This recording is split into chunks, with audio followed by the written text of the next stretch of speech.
본문의 생명의 말씀 시편 118편 5절에서 7절 말씀입니다. 내가 고통 중에 여호와께 부르짖었더니 여호와께서 응답하시고 나를 넓은 곳에 세우셨도다. 여호와는 내 편이시라. 내가 두려워하지 아니하리니 사람이 내게 어찌할까. 여호와께서 내 편이 되사 나를 돕는 자들 중에 계시니 그러므로 나를 미워하는 자들에게 보응하시는 것을 내가 보리로다. 아멘. 오늘 본문에 등장한 시편 기자는 내가 고통 중에 여호와께 부르짖었다라고 기록하고 있습니다. 사랑하는 성도님, 우리가 환난을 당하고 고통을 당할 때 하나님께 부르짖는 저와 여러분 되길 예수님의 이름으로 소망합니다. 우리가 고통 가운데, 문제 가운데, 인생의 환난 가운데 우리가 하나님께 부르짖을 수밖에 없는 이유는 모든 문제의 해결의 열쇠가 바로 우리 하나님께 있는 줄 믿습니다. 우리 예수님께서 우리에게 기도를 가르쳐 주실 때 한 비유를 가르쳐 주셨습니다. 어느 늦은 밤중에 아주 친한 친구가 여행 중에 우리 집에 방문했습니다. 우리는 밤늦게 도착한 그 친구에게 떡을 대접해야 되는데 우리 집에는 아무런 떡이 없습니다. 이때 이 친구가 어떻게 합니까? 바로 이웃집에 가서 떡을 달라고 합니다. 밤 늦은 시간 우리 집에 아주 친한 친구가 찾아왔고 그에게 마땅히 대접을 해야 되는데 우리에게는 아무리 집을 샅샅이 찾아봐도 떡 한 조각이 없는 것입니다. 우리가 인생 가운데 우리에겐 떡 한 조각이 없습니다. 우리는 우리 인생을 스스로 해결할 수 있는 지혜가 없고 능력이 없고 우리는 힘이 없을 때 힘과 지혜와 능력이 있는 하나님께 가서 떡을 달라고 우리에게 지혜를 달라고 우리에게 능력을 달라고 부르짖는 우리 성도님 되시길 소망합니다. 이때 갔을 때 밤 늦은 시간에 이웃집에 갔을 때 떡을 달라고 했을 때 그 이웃집 사람이 그저 줍니까?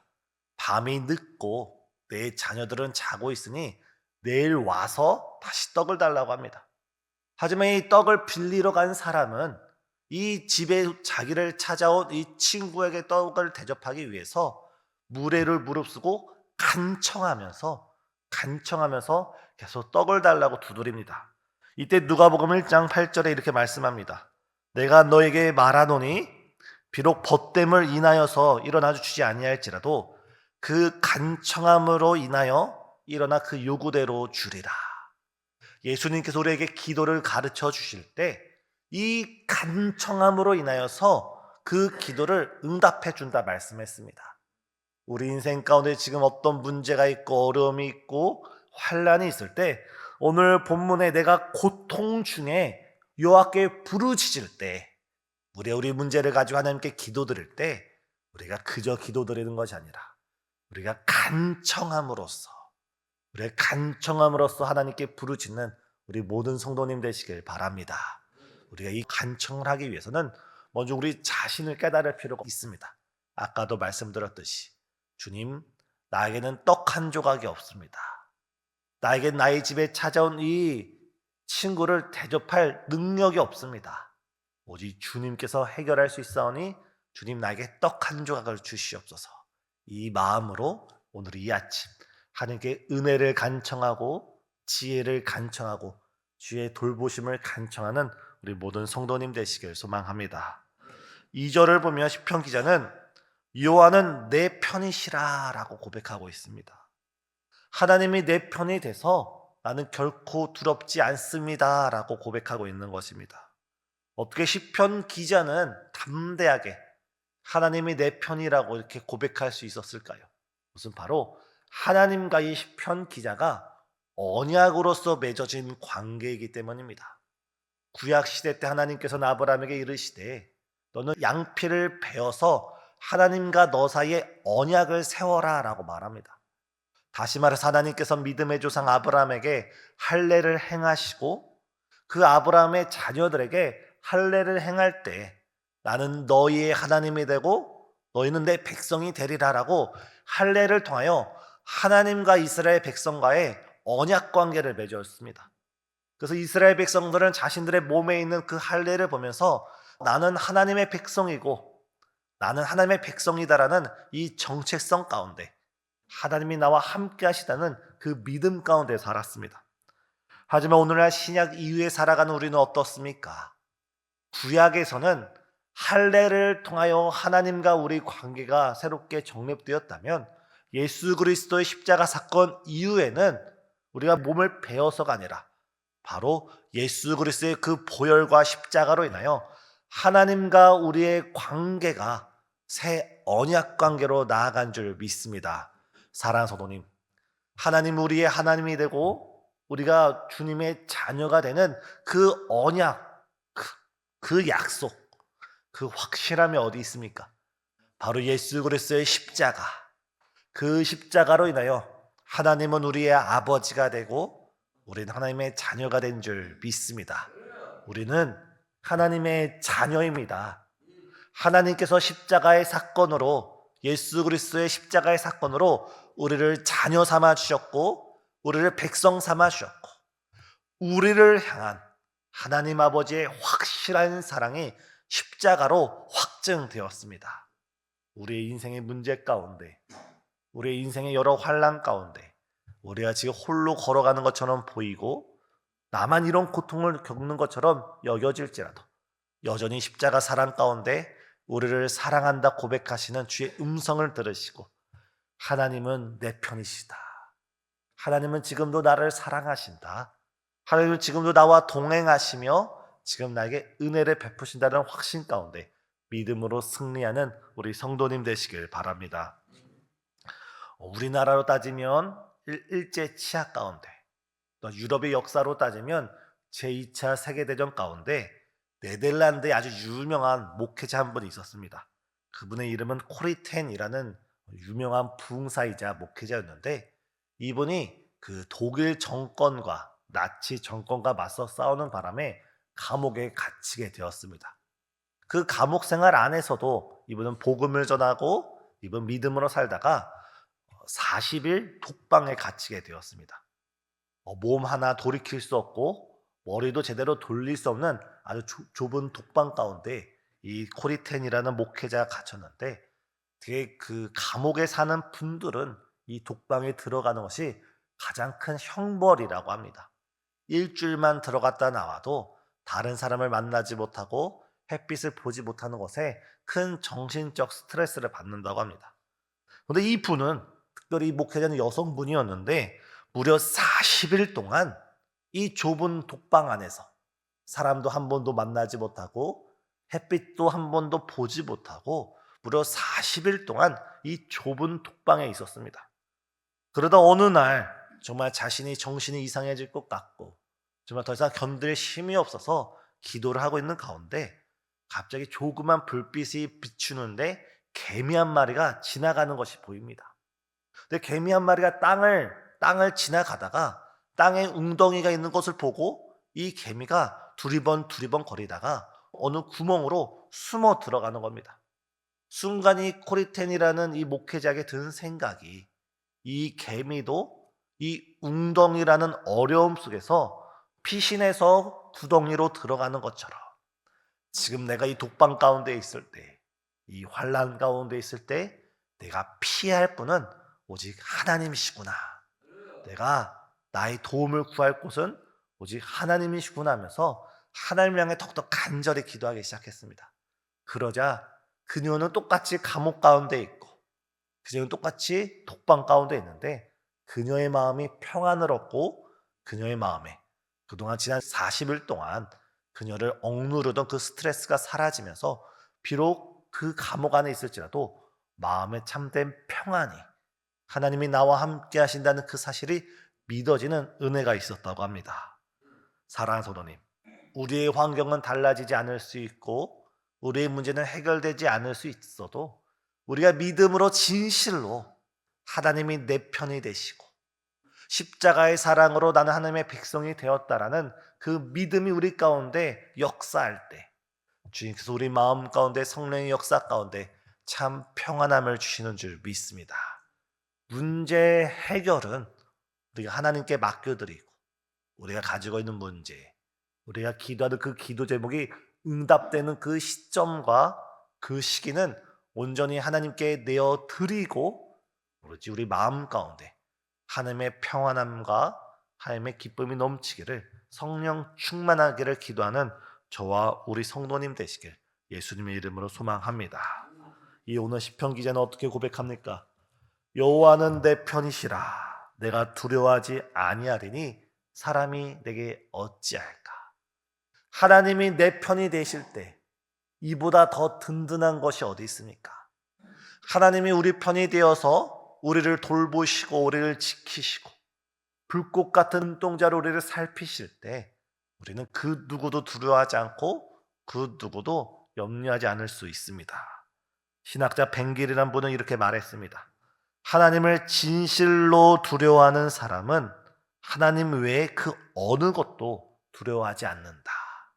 그러나 하나님을 두려워하지 않는 사람은 하나님 외에 모든 것을 두려워한다. 우리가 하나님을 진실로 경외하고 우리가 하나님 앞에 있다라는, 우리 하나님의 돌보심 가운데 하나님의 주권 가운데 있다고 진실로 믿는 사람은 오직 하나님만 바라봅니다. 하나님이 나의 생사화복을 주관하시고 하나님이 나의 흥망성쇠를 주관하시고 나의 인생이, 우리 가정이, 이 대한민국이 하나님의 주권 가운데 있다고 하나님을 진실로 경외하는 사람, 하나님을 두려워하는 사람은 다른 것을 두려워하지 않습니다. 하지만 우리가 하나님을 진실로 경외하지 않고 우리가 다른 세상을 두려워할 때 우리 마음 가운데 두려움이 찾아옵니다. 사랑하는 성도님, 이 나라 가운데, 우리 가정 가운데, 우리 인생들 가운데 오직 하나님의 절대적 주권으로 주께서 우리를 통치하시고 우리를 다스려 가시는 줄 믿습니다. 더욱더 우리가 이 나라를 위해서 이제 얼마 있으면 대선이 치러지는 가운데 우리가 이 나라와 민족을 위해서 구할 것은 정말 하나님의 마음에 합한 사람이 세워지고 이 나라가 속히 환란을 벗어나서 주님이 꿈꾸시는 대한민국 가운데 열방 가운데 주의 복음을 전할 수 있는 그런 대한민국이 세워질 수 있도록 우리 나라를 위해서 또한 그런 믿음의 사람이 세워지기를 함께 기도한 우리 성도님 되시길 간절히 소망합니다. 마지막 7절입니다. 여호와께서 내 편이 되사 나를 돕는 자들 중에 계시니 그러므로 나를 미워하는 자들에게서 보응하시는 것을 내가 보리로다. 우리가 인생을 살면서 개인적이든 때로는 공동체적이든 혹은 사회적이나 국가적이든 원수들이 생길 수가 있습니다. 그러나 하나님이 우리를 돕는 자 중에 계신 것을 우리가 알고 그 하나님을 믿는다면 또한 그 하나님께서 우리를 위하여 싸워주신다면 우리는 참된 구원을, 참된 승리를 누릴 수가 있습니다. 하나님께서 우리를 위하여 싸워주시는 겁니다. 하나님께서 나를 위하여 싸워주시는 겁니다. 이 이전의 전제 조건이 무엇이 있습니까? 하나님이 내 편이 되시기 이전의 전제 조건이 먼저 우리가 하나님 편에 서 있을 때, 먼저 우리가 하나님이 원하시는 그 자리 가운데 가 있을 때, 먼저 우리가 생각하는 바가 하나님께서 그 생각하시는 바와 하나님의 생각과 우리 생각이 정확히 일치할 때 너희가 내 안에 거하고 내 말이 너희 안에 거할 때 무엇이든지 원하는 대로 구하라. 그러면 주시리라 말씀하셨던 주님께서 먼저 이 시간 우리가 하나님의 뜻을 구하고 우리의 생각과 감정과 우리의 모든 것을 내려놓고 하나님의 생각과 말씀으로 우리 인생을 채울 때 바로 하나님께서 우리 편이 되어주셔서 우리를 도와주시고 구원하여 주시고 우리를 승리케 하여 주실 줄 믿습니다. 사랑하는 성도님, 오늘 이 아침 우리 하나님께 간절히 부르짖을 것은 모든 문제 해결의 열쇠가, 능력이, 지혜가 오직 하나님께 있습니다. 이미 하나님께서는 십자가의 사랑으로 우리를 백성 삼아 주셨고 자녀 삼아 주셨고 우리와 함께 하시며 우리 편이 되어 주셨습니다. 이제 우리가 먼저 하나님의 나라와 그의 의를 구하면서 주 앞에 부르짖을 때 주께서 이 시간 우리에게 놀라운 은혜와 역사를 일으켜 주실 줄 믿습니다. 이 시간 은혜 베푸실 하나님을 사모하면서 우리 편이 되어 주셔서 새 힘 주실 우리 여호와를 사모하면서 다 다 같이 기도하는 이 시간 되길 예수님의 이름으로 소망합니다. 기도하시겠습니다. 사랑과 은혜가 충만하신 하나님, 나라가 어지럽고 대선 전국이 시작되는 이 시점 가운데 정말 하나님의 마음에 합한 지도자가 세워지는 은혜를 허락하여 주옵시고, 하나님 편에 선 지도자, 하나님께서 편에 설 수 있는 그런 영적인 지도자가 세워져 이 나라가 주께서 기뻐하는 나라 될 수 있도록 역사하여 주시옵소서. 특별히 이 시간 우리가 주 앞에 부르짖사오니 이 모든 환난과 이 어려운 시대 가운데 정말 우리 한국교회가 주 앞에 부르짖게 하여 주시고, 우리 모든 성도님이 우리의 문제를 끌어안아 주 앞에 부르짖는 시간 되게 허락하여 주시사 주의 구원을 맛보고 주의 은혜를 맛보고 주의 기적을 맛볼 수 있는 거룩한 이 시간 될 수 있도록 역사하여 주시옵소서. 특별히 정말 이 자리 가운데 나올 때 마음의 여러 가지 걱정과 근심과 무거운 짐을 지고 나온 여러 성도들이 있사오니 우리가 부르짖고 기도하며 간구할 때 주의 함께하심이 확신되어져 우리가 기쁨으로 성령 충만함으로 모든 문제 가운데 부활의 주님을 만날 수 있는 은혜를 허락하여 주시옵소서. 특별히 몸의 연약함을 가지고 있는 여러 성도들이 있사오니 주께서 보혈의 피 묻은 손으로 안수하여 주시고 깨끗하게 고쳐 주시오며, 병상 가운데 누워있는 여러 성도들이 있사오니 우리가 다 함께 예배드리는 복된 날 속히 허락하여 주시옵소서. 때로는 일터의 문제와 때로는 직장과 때로는 가정과 그 밖의 여러 문제 가운데 마음이 짓눌린 많은 이들이 있사오니 주님, 우리가 이 시간 주 앞에 부르짖습니다. 하늘문을 활짝 열어주신 줄 믿사오니 주의 놀라운 은혜와 축복으로서 이 시간 역사하여 주시옵소서. 이 시간 주님께 나올 때 주를 사랑하고 주의 은혜를 사모하여서 귀한 예물 주 앞에 드리는 귀한 정성들이 있습니다. 주님, 이 모든 예물들 가운데 주께서 하늘의 신령한 은혜와 땅의 기름짐의 열매로 축복하여 주시옵고, 삶 가운데 더 많은 것 드리고도 풍성한 삶을 누릴 수 있도록 복 내려 주시옵소서. 예수님의 이름으로 기도드리옵나이다. 아멘.